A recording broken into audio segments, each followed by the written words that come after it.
ইমাম হোসাইন রাদিয়াল্লাহু তাআলা আনহুর ৩৭তম অধস্তন পুরুষ শাহেনশাহী শ্রীকোট রহমতুল্লাহি তাআলা আলাইহি। তার আসল নাম আহমাদ। তার নামের আগে সৈয়দ শব্দটি বংশীয় উপাধি এবং নামের শেষে শাহ শব্দটিও জাতিগত উপাধি। শ্রীকোটি শব্দটি তার গ্রামের দিকে সম্পৃক্ত হয়েছে। তিনি সৈয়দ আহমদ শাহ শ্রীকোটি নামে সমধিখ্যাত। তিনি বরেণ্য ব্যক্তিত্ব হযরত সৈয়দ সদর শাহ রহমতুল্লাহি আলাইহির ৫ সন্তানের মধ্যে চতুর্থ ছিলেন। অধিকাংশের মতে তার জন্ম ১৮৫৭ সনে। তিনি ভারতীয় উপমহাদেশে মুসলমানদের বৈপ্লবিক সন্ধিক্ষণে পাকিস্তানের উত্তর পশ্চিম সীমান্ত প্রদেশের শ্রীকোট গ্রামে জন্মগ্রহণ করেন।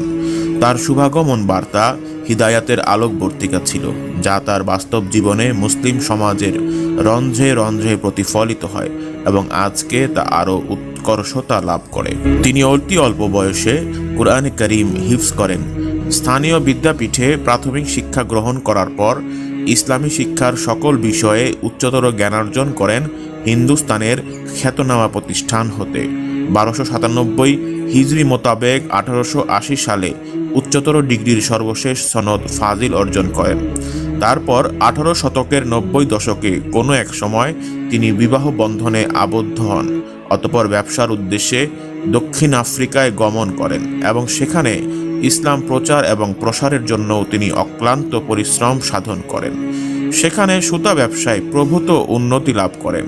পরে ১৯১২ সালে স্বদেশে চলে আসেন এবং আল্লামা আব্দুর রহমান চৌহরবী রহমতুল্লাহি আলাইহির সান্নিধ্যে এসে কাদিরিয়া তরিকার বায়াত গ্রহণ করেন। ১৯২০ সালে নিজ পীরের নির্দেশে প্রায় ৬৩ বছর বয়সে বার্মায় গমন করেন। তরিকায় কাদেরিয়া সম্প্রসারণের প্রয়াস পান।